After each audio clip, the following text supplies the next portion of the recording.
சரி. இன்னைக்கு 2 தீமோத்தேயு 4ஆம் அதிகாரம் பார்க்கலாம். அதில பார்த்தீங்கன்னா, முதல் 5 வசனங்கள் ஒரு பகுதி, முதல் 5 வசனங்கள் ஒரு பகுதி.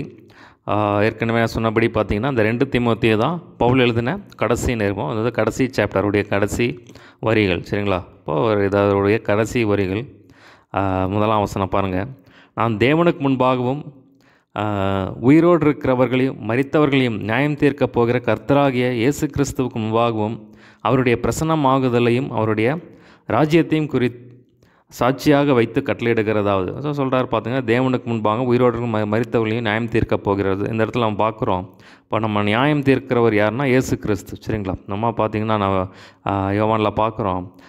இயேசு கிறிஸ்து என்ன பண்ணுறாரு, பிதாவான என்ன பண்ணுறாரு, நியாய தீர்ப்பு செய்யும் அதிகாரம் முழுவதையும் இயேசு கிறிஸ்துக்கிட்ட இப்போ நம்ம நியாயம் தீர்க்கிறவர் யார் அப்படின்னா இயேசு கிறிஸ்து இடத்துல தெளிவாக நம்ம பார்க்குறோம். இப்போ இயேசு கிறிஸ்து நம்மை நியாயம் தீர்ப்பார்.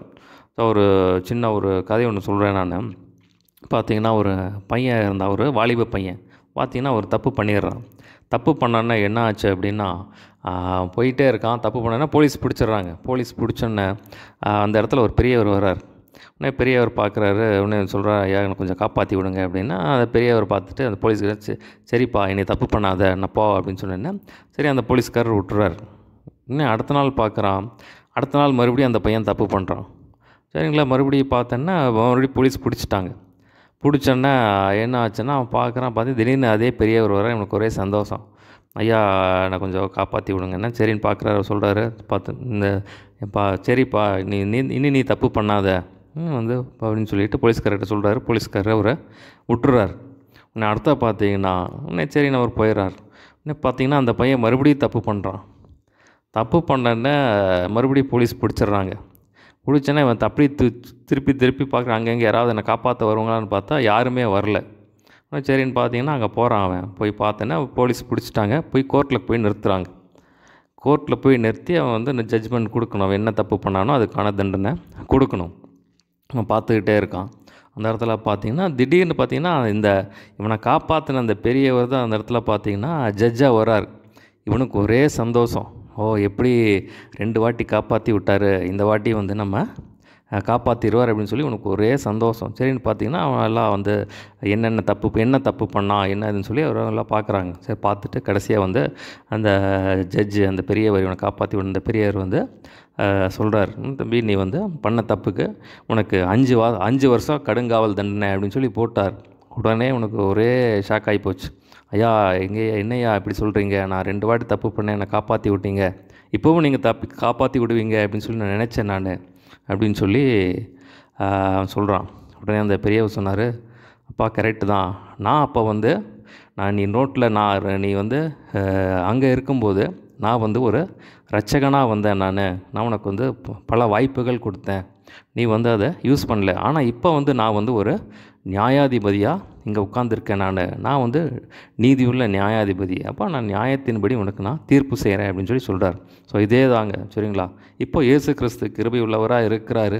ஸோ இந்த இடத்துல நம்ம மனம் திரும்பும்படியாக அழைக்கிறாரு. ஸோ பார்த்திங்கன்னா நிறைய சான்ஸ் கொடுக்குறாரு. கிருபையாக நம்ம உண்மையாக மனம் திரும்பும்போது நம்ம பாவத்தை மன்னிக்கிறார். ஆனால் இதே தேவன் பரலோகத்துக்கு நம்ம மரித்து மேலே போகும்போது அந்த இடத்துல பார்த்திங்கன்னா இதே இயேசு கிறிஸ்து இந்த இரக்கம் உள்ளவர் மேலே நியாயாதிபதியாக இருப்பார்.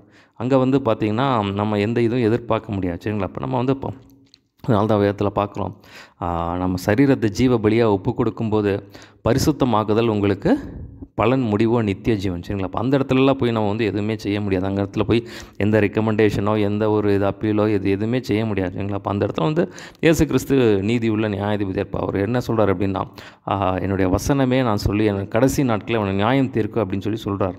ஸோ ஒரு வசனத்தை உங்களுக்காக வாசிக்கிறேன். யாக்கோபு 2:12 சுயாதீன பிரமாணத்தினால் நியாயத்தீர்ப்படை அடைய போகிறவர்களை அதற்கேற்றபடி பேசி அதற்கேற்றபடி செய்யுங்கள். சரிங்களா? சுயாதீன பிரமாணம். ஸோ சுயாதீன பிரமாணங்கிறது புதிய ஏற்பாடு. சரிங்களா? பழைய ஏற்பாடு நியாயப்பிரமாணம். பழைய ஏற்பாடு நியாயப்பிரமாணம்.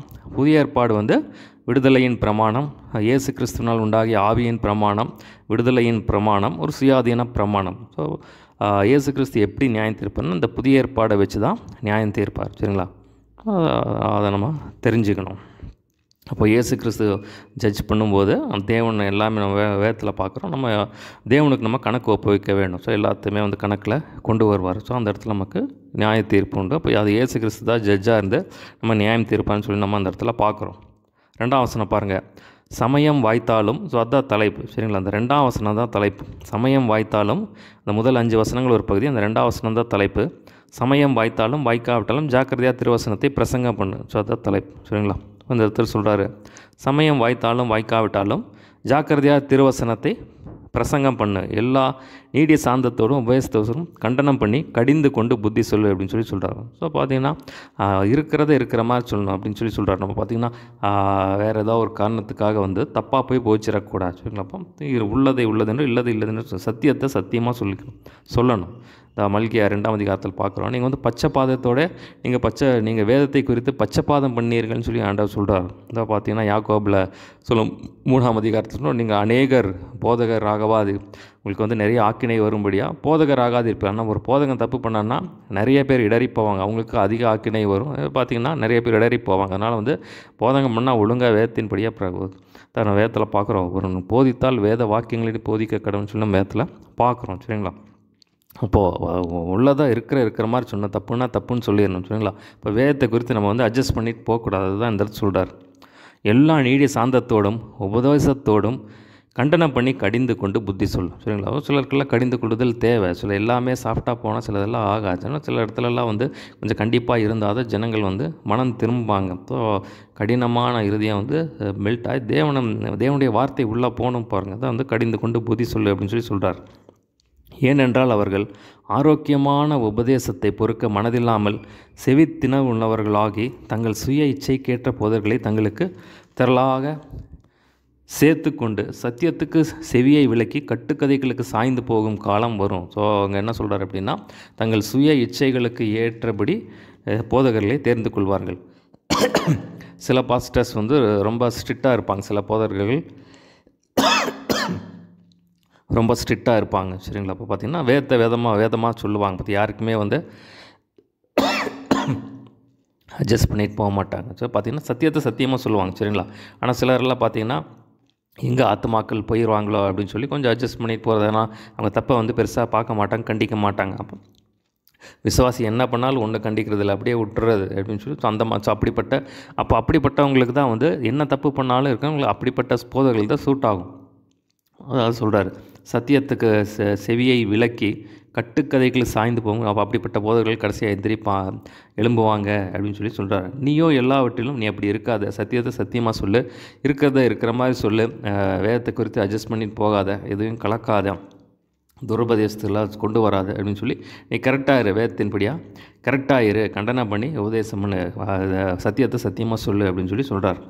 நீயோ எல்லாவற்றிலும் மனத்தெளிவுள்ளவனாக இரு, தீங்கு அனுபவி, சுவிசேஷகனுடைய வேலையை செய், உன் ஊழியத்தை நிறைவேற்று. ஸோ அது சொல்கிறாரு, எல்லாவற்றிலும் மனத்தெளிவு உள்ளவனாக இரு. ஸோ வேதத்தின்படியாக போதி, நான் உனக்கு என்ன சொல்லி கொடுத்தேன் அதை போதி அப்படிங்கிறார்.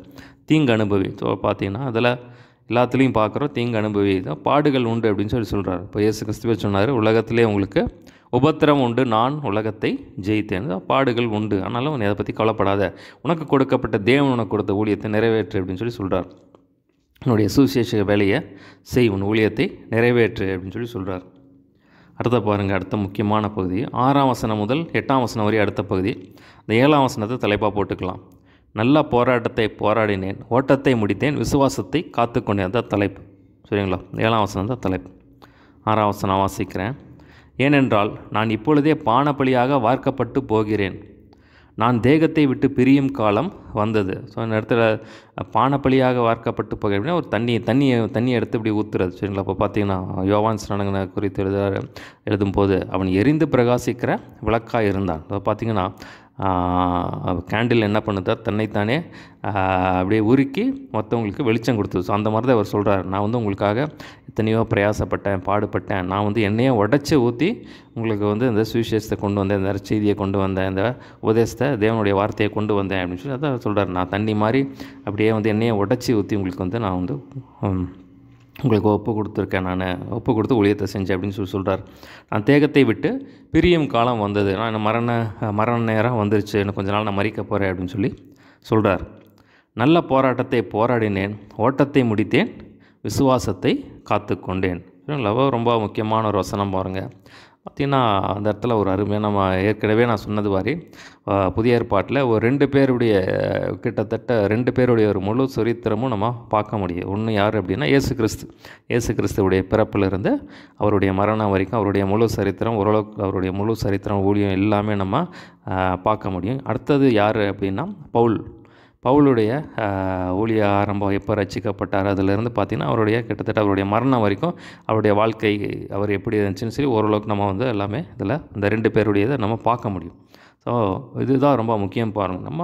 நம்ம ஆண்டவர்கிட்ட கேட்கணும், ஆண்டவரே பார்த்திங்கன்னா அதுக்கு ஒரு போராடணும் பாருங்கள். இந்த போராட்டம் இருக்குது சரிங்களா. இப்போ நம்ம போராடினா தான் ஊழியத்தில் போராட்டங்கள் வரும்.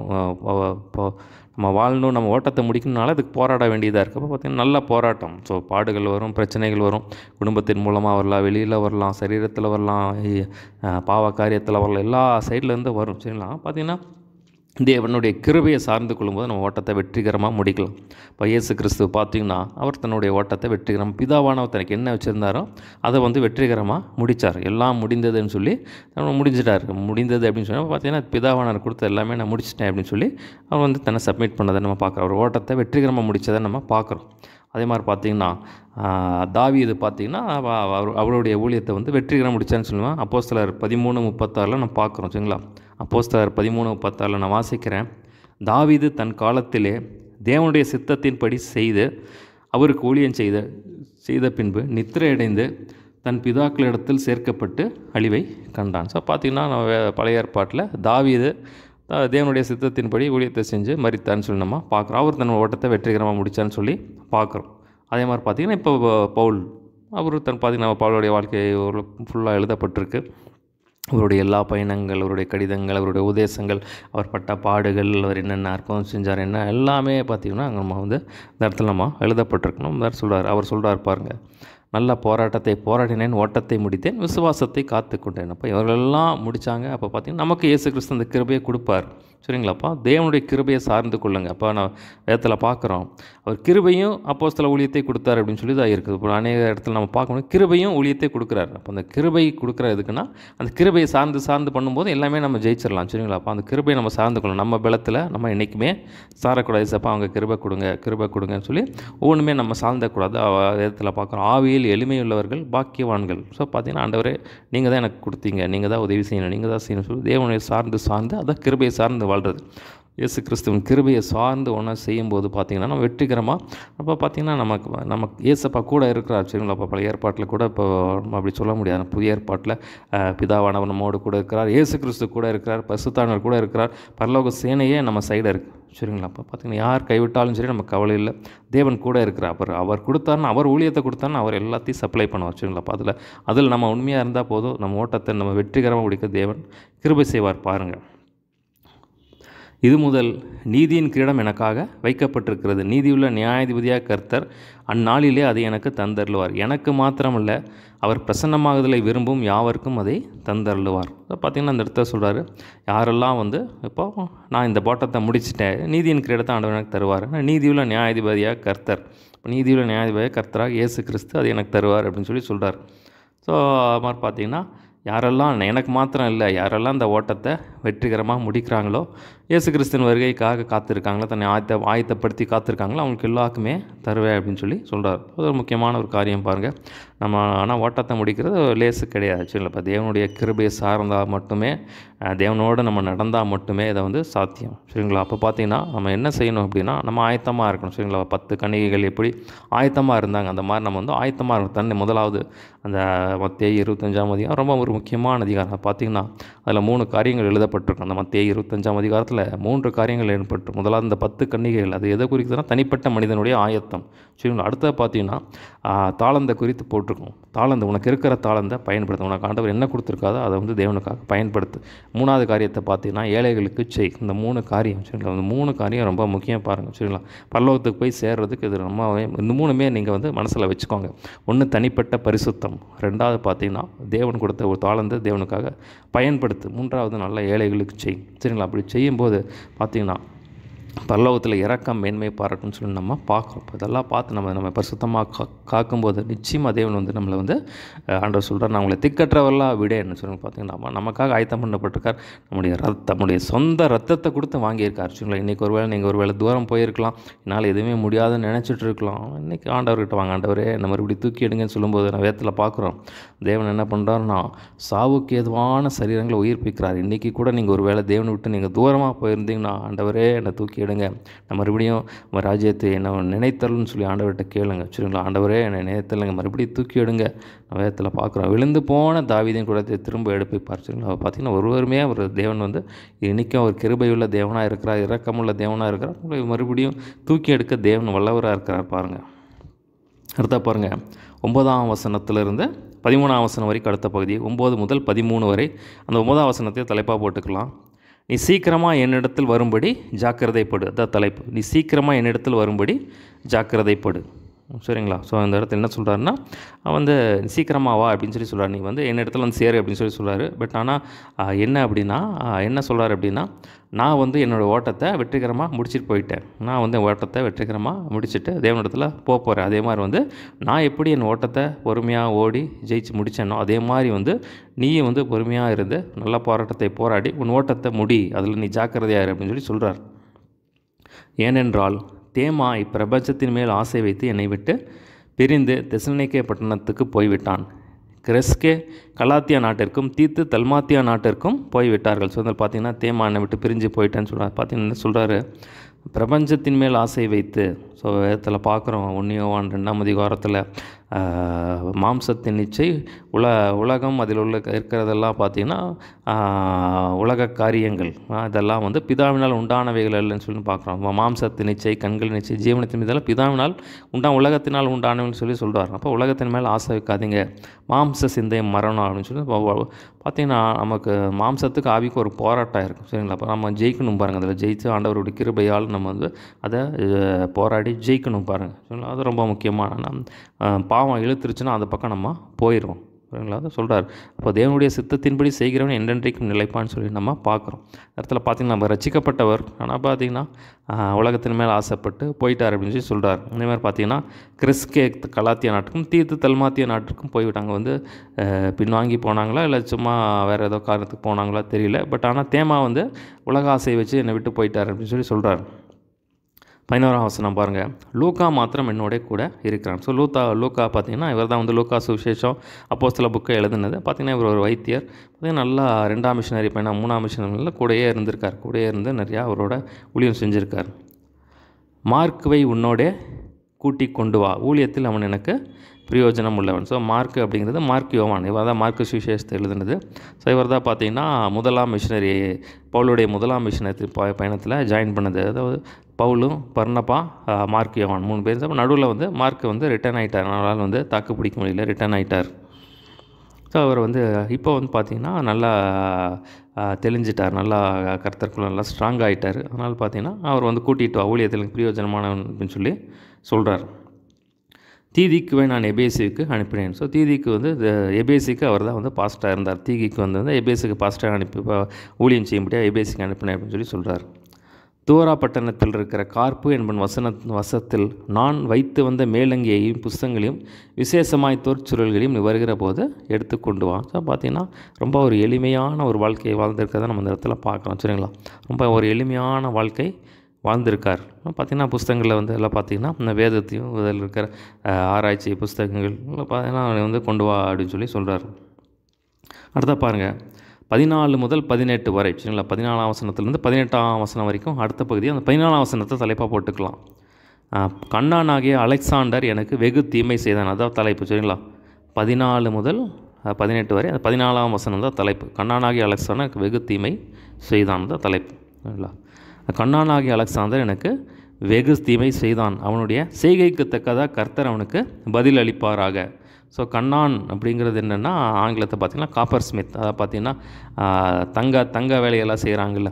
இப்போ தங்க வேலை செய்கிறவங்களுக்கு என்ன சொல்லுவோம் நம்ம கோல்டு ஸ்மித் அப்படின்னு சொல்லுவோம். அப்போ தங்கப்பட்ட வேலை பண்ணுறவங்க தங்கத்தை உருக்கி அந்த காரியத்தெல்லாம் செய்கிறவங்க கோல்டு ஸ்மித் அப்படின்னு சொல்லி ஆங்கிலத்தில் சொல்லுவாங்க. இது வந்து இவர் வந்து காப்பர் ஸ்மித் அப்போ செம்பு வேலை, செம்பை உருக்கி அது பண்ணுற வேலை.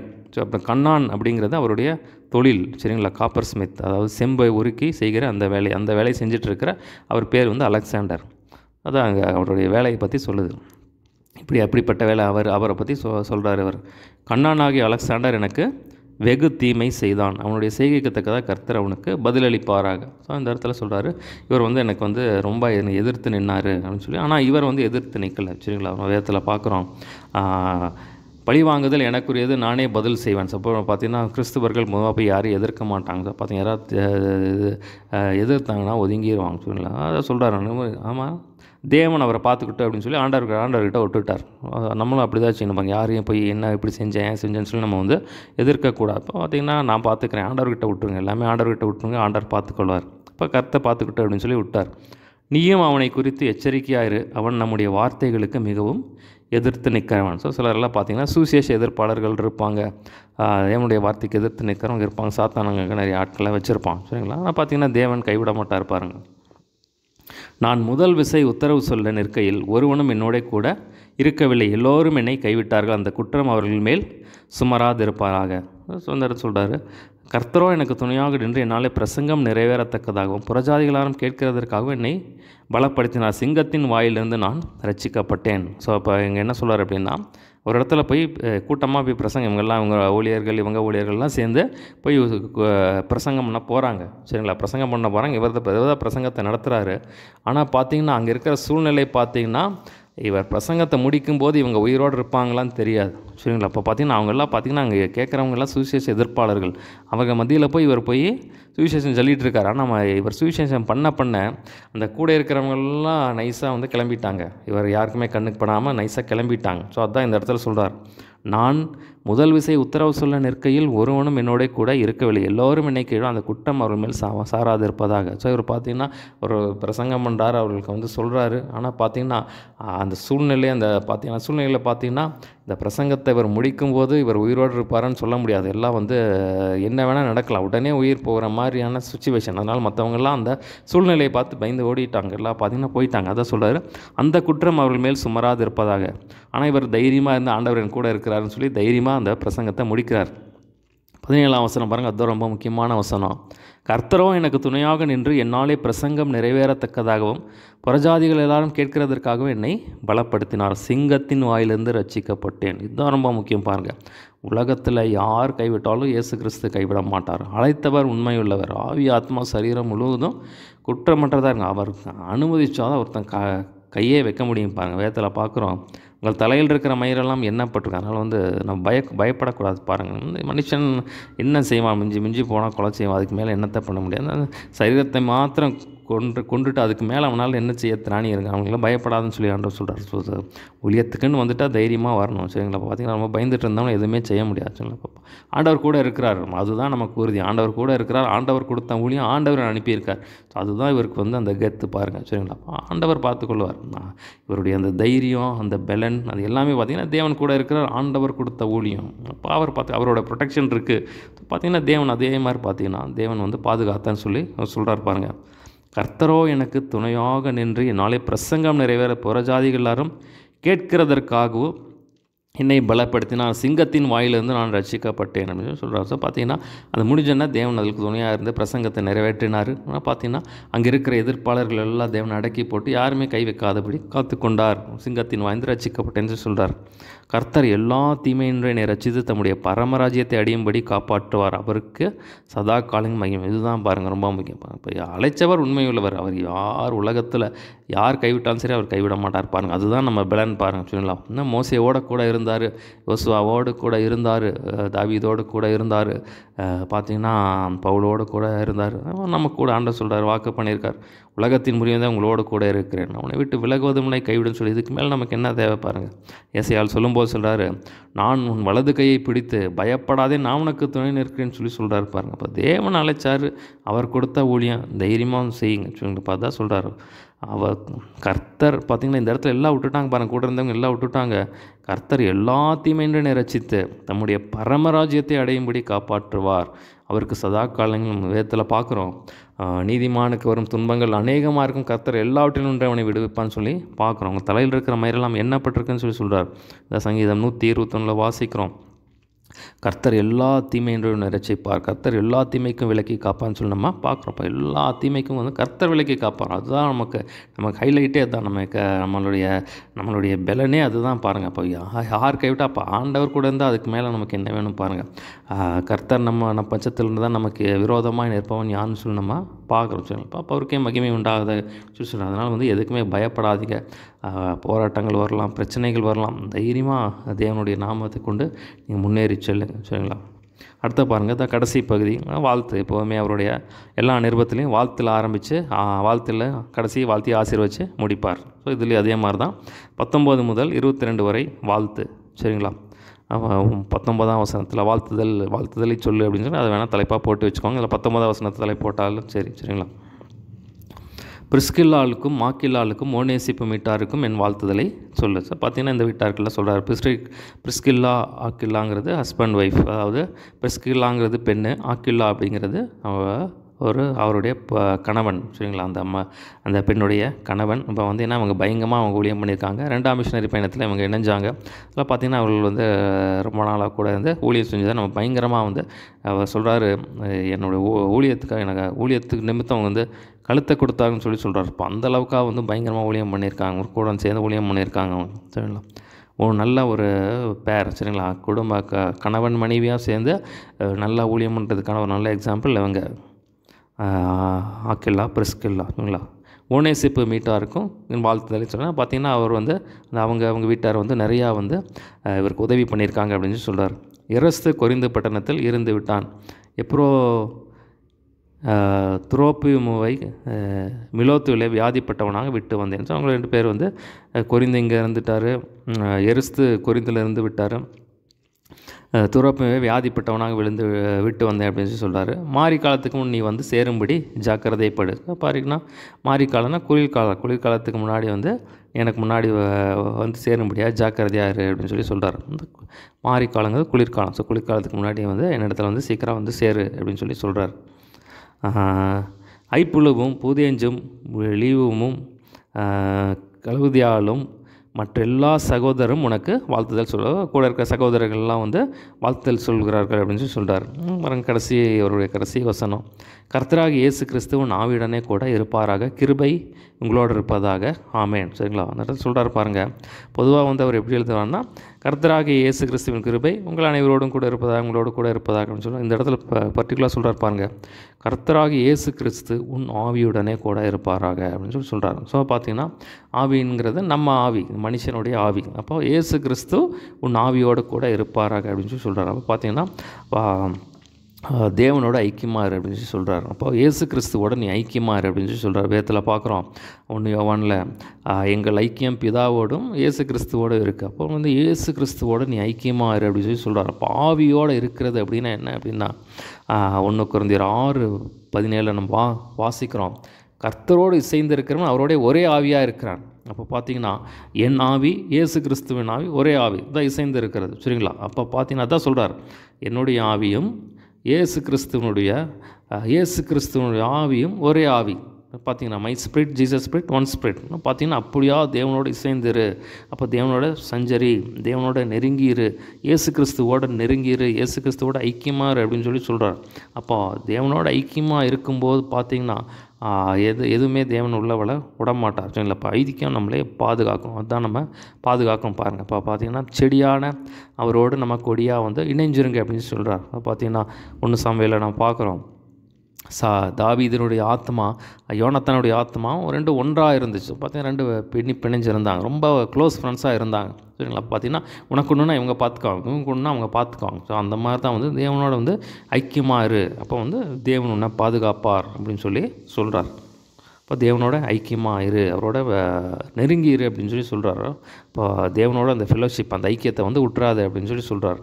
கிருபை உங்களோடு இருப்பதாக.